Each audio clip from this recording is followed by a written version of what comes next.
Hello, everybody. Hey, Rob Mazak here.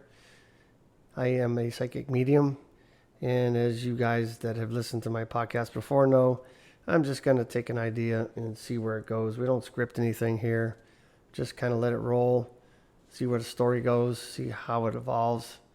And, I usually shoot for about 30 minutes on these things, but it may be shorter, maybe a little bit longer. Tonight, I wanted to take the idea about being human, talk about what that's like, and people in general. And it's really odd to me that, I don't know if odd's the right word, but it's very complex to be a human, for one thing, and then to interact with human beings and really get along and to understand where people are coming from and be okay with that, and to actually accept some of the things that people do and say, and the way they act, and live civilly. And I just don't know how we do it sometimes, because I can tell you recently it's just unbearable at times, the way people's personalities come out, especially under stress, the way they come across as leaders or people who want to lead without experience, and on and on. It's insane. So I've been assigned this in an emergency operations center for my military position, and we just recently had a very large scale activation. And talk about a lot of work, talk about a lot of stress, talk about a lot of back and forth, a lot of alpha personalities bumping up against each other. I watched people evolve into things that I couldn't believe human beings could be like.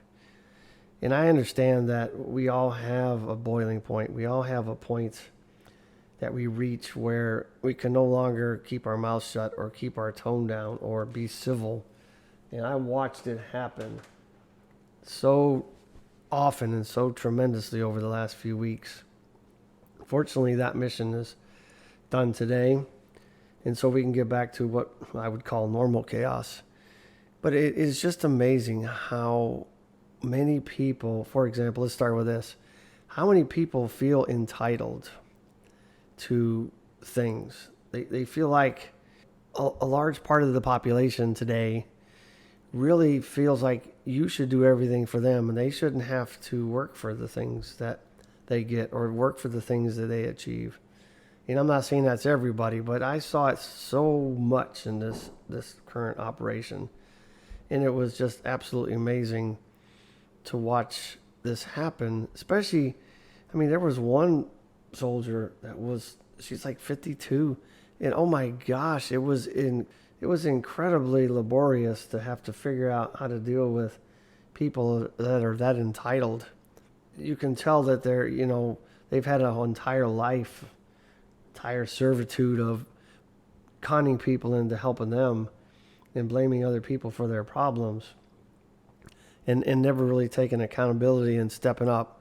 You would think by the time you're in your 50s that you should have a clue, and I get it, and I understand people have hard lives, people have rough upbringings, maybe they came from other countries where, things were really cruel, and, they come to the United States with a different impression of this place. We can continue to blame our situations, our experiences, the bad things that have happened to us throughout life, how badly our mother treated us or our father treated us or the traumas we went through. But, that's really not the answer, because if we continue to live with those inner children, like most people call it these days, then we'll never ever grow up. The inner children will always be in charge. Just like Eric Thomas, I think it is, that it talks about that. He says, things that happen to us many times are not our fault, especially when we're growing up and we're young. We haven't really reached a mature age or a strong age that we can prevent some of these things. But it is completely our fault if we continue to let those things affect us. If you get knocked down and you're not getting up, a week has passed, a month has passed, a year has passed, 20 years have passed, and it is absolutely your fault. We can't continue to live in the past moments and expect our future to ever change. I mean, Joe Dispenza talks about it a lot. He says, we have 95% of the thoughts that we have every day we've had, for the last 20 years. I'm paraphrasing, I'm sure. But you get the point. The problem is that if our thought patterns and our automatic patterns and our subconscious wiring never change, or very seldom change, or at least not change enough to affect different life for us, we're always going to end up with the same problems, attract the same things into our life, rely on people. It's just not helpful to live in the past. If you're living in the past, you'll never go forward. I mean, it seems like a very simple thought and a simple idea, but I know a lot of people just can't wrap their head around it. And the interesting part is, having worked with people like this for so long, it's so easy to spot right away. As soon as this particular soldier popped into my area of operation, I already knew what was coming. And it caused so many problems. We ended up sending that soldier packing, said, it just wasn't working out. We have to take charge of us, our lives, and where we want to go, what we want to do. If we don't put something out in front of us, we're never going to move forward to even try those things. We got to have a why. We got to have a reason. We got to, a solid reason not to keep hitting the snooze alarm in the morning. I kind of like to hit the snooze alarm. Because, something about that extra 5 minutes of sleep is just really lovely. But I think you get the idea behind that.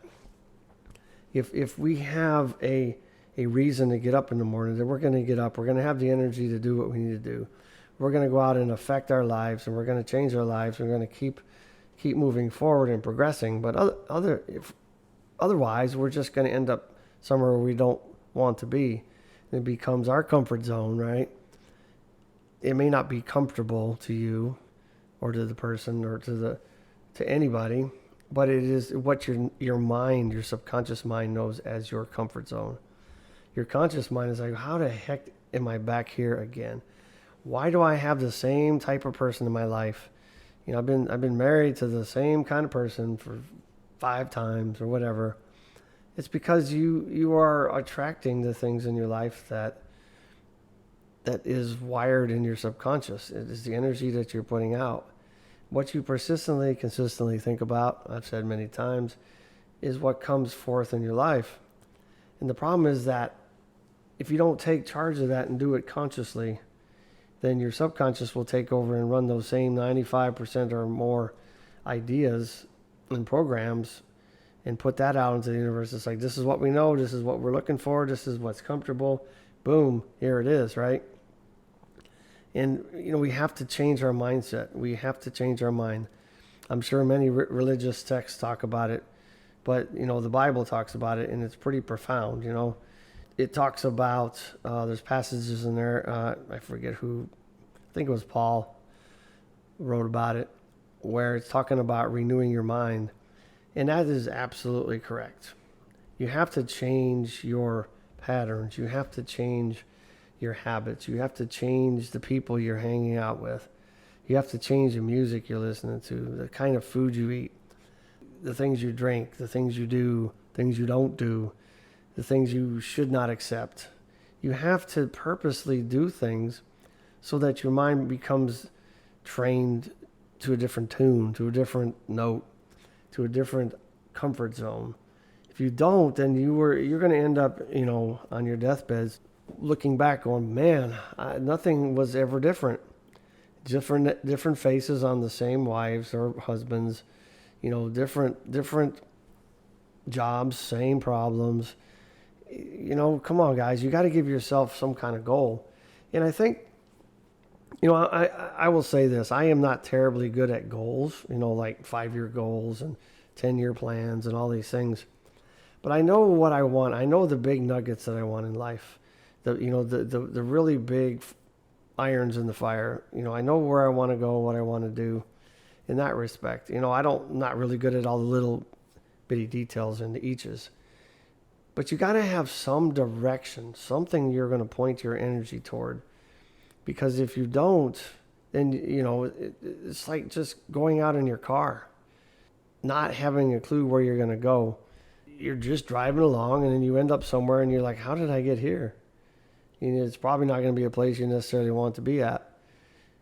But let's just face it. We all know when we get in a car, for the most part, where we want to go, and why we're going there. Why can't we do that with our own lives? Why can't we drive the car, our life car, in a direction, into a destination that we do on purpose? Put it in our GPS and go that way, instead of just getting up every day and, waking up by accident, basically, and expecting something completely different. It's not going to happen. And we waste our time doing so many things, scrolling on TikTok and social media and going out with the boys and drinking and, watching football all weekend, instead of doing something that's going to affect your life in a positive way. I'm not saying you shouldn't relax. No, don't get me wrong. But if you're always doing that, if that's your habit, then you're never going to go anywhere. You're watching people on TV make millions of dollars. You should be watching you. Why aren't you watching you? I have TVs in this apartment that the Army rented for me, right? Two of them, matter of fact. I have never turned them on. What's the point? I have other things to do. I have other goals in mind. Sitting down and watching TV is something I just don't do. I will get on and watch educational videos and things that help me learn, and work on my craft and become better at what I do. But I am not going to sit there and watch some shows, like the Kardashians or whatever. It seems pointless to me. And I'm not judging people that do that. Now, don't get me wrong. I'm not saying that at all. I'm just kind of using that as an example. When you're a human being, we're, in my opinion, in my experience actually, we are here to have really hardcore experiences. And we're here to do some kind of thing or have some kind of life, have some kind of experiences, without ever knowing what those really are. But the thing is, whether we know about them or not, we're here. We're here against tremendous odds. As you've heard me say before, 400 trillion to 1 that you're actually alive or have ever been born. And, why are we going to waste it by doing frivolous things? We should be doing things that are going to better mankind, to better yourself, to create more knowledge, more experience, more gifts, more crafts, more whatever. But I don't think we're here. I don't think we're designed to sit down in front of a television, to sit down at a bar, or sit down, or you get my point. Sorry, I'm trying to put those all into words, but you understand what I'm trying to say. And then when we get into positions of, say, in the cases that I'm talking about here, into positions of leadership, can't understand why we're not being able to lead our people properly, because we have not put the time in. Maybe the time in, because most leaders in the military don't get there, in a couple of days. It takes time, but still, if you're not pouring into yourself to become a better person, you certainly can't become a better leader. And I've watched some very interesting leaders and experiences over my 29 years in the military. And it just blows my mind how many people have made it into those positions that really should never be there. Not only are they terrible leaders, they're just terrible human beings. I say that directly, actually. And then, point being is that nobody is here to take care of us. We have to take care of ourselves. Nobody is going to come and save us. In my opinion, this is my opinion, there's no savior that's going to return or come from the skies or from anywhere and save us all as a human race. I just don't think that's going to happen. We have to learn how to pull up our own bootstraps, put our own belt on, work on ourselves, become all we can be, because 75 years or so, normal life, it seems really long, but I can tell you when you get older, it doesn't seem so long. And it really isn't long in the grand scheme of things. If you look at the universe as we know it, or let me rephrase that, as we've been told it is, the amount of, it's like billions and billions of years old, as science has quoted or stated. 75 years is not even a whisper. It's barely even a mention. But at the same time, every one of us is so unique that there'll never be another person or being like us. The combinations of the genes and the DNA, immaculately precise with each person. Every person, I think it's somewhere in the neighborhood of 70 billion people that have ever walked the planet, that we know about, or at least that's what science tells us. 70 billion people, not one of them has ever been exactly the same. There's always at least a small distinct difference between people that even seem to be quite similar. Why are we taking our uniqueness that we've been given against tremendous odds for a very short time and doing things that don't really matter? Come on, people. Being human is difficult. I'm not gonna argue with anybody about that, because emotions alone are just intense, and they show up whether you want them to show up or not. They just come in blaring, and like somebody busting through your door on a police raid, and they just show up in your face, so to speak, right? In your consciousness and in your body and the way it makes you feel. Sometimes there's not much you feel like you can do about it, but we can control ourselves. We can do that. There's a couple things that we can control in this life. One of them is how hard we work, our work ethic, and the other one is our actions based on our emotions. We can control those things, and that may not be easy. Sometimes it takes time. And don't get me wrong, you are going to reach a point. Everybody reaches at least that point once in their life. Probably many, many, many times, where our emotions just completely overwhelm us. And what we have to do, in my humble opinion, again, is that we got to be careful that we're not unloading our emotional dump truck on everybody else just because we can, just because we're in positions of power or just any kind of positions of influence that allow you to just treat people like you feel like it. And that goes for even people that aren't in those positions. We should never really treat people really badly simply because we are feeling badly. And if you need somebody to talk to, great. And if you need somebody to unload on, sure. But let's be mindful of who you're doing that to, because everybody else is struggling just like you are. Every single person is got some kind of struggle, some kind of hang up, some kind of thing that really just bogs them down, and that just keeps them locked into that hardcore, emotionally laden human being. So we do have a purpose. We do have a reason for being here. And sometimes we get to know, sometimes we don't. And usually the longer you're here, the more you begin to realize why you're here, or at least you get some idea of it. However, you are here. You are here. You are alive. And there's no reason why you should not put your foot down and make change in your life. Because if you don't change something, nothing will change. You can't wake up and have a few thoughts of positive affirmations here and there just when you feel like it or when you feel good and expect that those are going to help. Don't get me wrong, anything will help, but you have to be really consistent to train your subconscious mind and reprogram that. You can't just willy-nilly just decide, one day that you're going to change and then the next day you go back to old habits. It's just not going to work. Your subconscious mind, okay, I'm 63, right?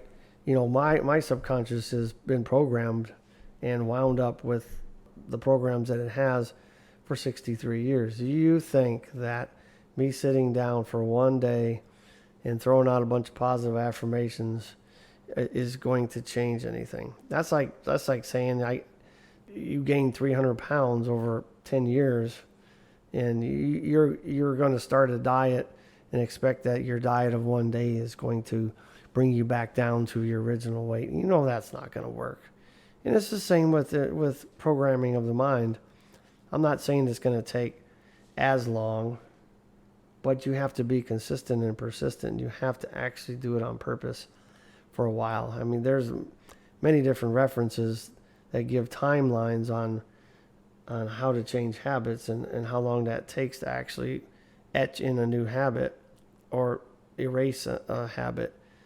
And most of the time that's like 7 days, I think it takes longer than that. But you get my point. You have to actually work at it. There's no other way around it. Your subconscious mind runs your life. 95% of everything that happens in our daytime is run through programs. You drive to work, you drive here, you drive there. How much of the trip do you actually remember? Usually not much. But if you had to do that consciously, every step, every second of that trip, you would be exhausted just going to work. And so your mind is divided into, basic parts anyway, conscious and subconscious. And that little 5 or 10% that conscious mind thinks it's in charge, well, what it's in charge of is to program your life, to actually purposely work on reconditioning yourself, renewing your mind, moving in a different direction. It's sort of like that little I have a Chihuahua. It's like that little Chihuahua mindset. They're like this little bitty tiny dog, right? Big ears. But oh my gosh, you think that their attitude would suggest that they're like a 200-pound Doberman Pinscher or something. And that's kind of what our conscious mind is. It thinks that it's really the part of our mind that's in charge and is running our life. Well, you have to take control of that conscious mind. You have to do things differently. You have to use it to your advantage. When I was going through my huge dark night of the soul, if you will, life-changing events in my life, 10 years or so ago, I had to really dig in. And what I found is that it really takes time. You have to do the work. You have to do the stuff. You can't just spiritual awakening or spiritual change or evolution as a human being is not, some little walking down a golden path through a forest of butterflies and birds and bees and music is playing in the background. Oh no, that's not what that's about. It's quite the opposite. It's not appealing. It's not fun. It's absolutely grueling and hard work. But if you don't put the work in, just like on your job, you're not going to make the pay. You're not going to be promoted. You're not going to be advanced. You're not going to get to keep your job sometimes.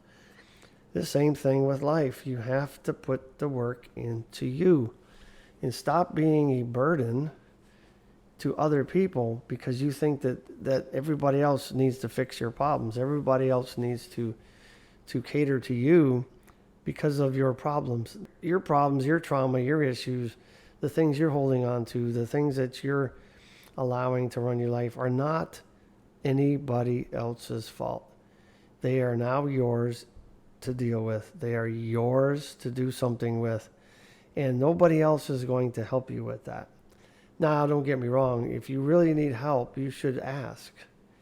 But demanding from others just simply because you think other people need to help you and be grieving along with you, not so much. You're going to find yourself in a corner without any friends, without anybody, if you're not careful. Let's just face it, everybody has their own issues, their own problems, their own emotional journeys, their own things going through, and most people don't have the energy to help you, even if they wanted to. And so we are running our own race. We are competing against ourselves. We are competing against a new and better version of ourselves. I mean, if you look back 10 years ago, just do yourself a favor, look back 10 years ago and be honest with yourself. Is there really any change or much change? of who you were to where, or to who you are now. Let's think about that. I mean, really, really, really be honest with yourself. What will you find? Probably not much change. Probably not much has gone forward in your life. You are probably basically the same person, attracting the same things, doing the same things you've always done. You really got to dig in. You got to look at who you are, who you've been, and who you want to be. Because otherwise, you're going to be 63 like me one day. And if you look back 10 years ago, it's the same as it is now. That's a no-go in my mind. I mean, maybe I'm not saying that an ordinary life, and doing the same things every day is not wholesome or divine or evolving. I'm not saying that. What I am saying is that most of us don't want to be anything more. Most of us don't want to grow and get into that uncomfortable zone. Boy, that was difficult to say. It was uncomfortable to say, I guess. But you get my point. Things that require change, things that are changed, things that require work are going to be uncomfortable. I'm sorry. I mean, let's just think about it. If you go to the gym and you're lifting weights every day, let's say you're lifting weights every day, and you just lift enough weight, right? You can do 10 reps of whatever on the bench press, and it's easy and it's no struggle. It's just comfortable. Your hair hanging out. It's like cool. Did some reps. Do you really think that your muscles are going to grow? No. Your muscles only grow when you stress them, right? You put them into a very, very uncomfortable situation. You have to reach failure in those muscle fibers. You have to reach failure. You have to break them down so that they then begin to repair. And then the repair process, to become stronger, they become better, they become more resilient. Those muscles are much more hardy, and they're able to help you get through your day in life and really big physical problems, because you put the time in to build them up. You have to break them down first. You have to break yourself down. You have to put yourself through failure.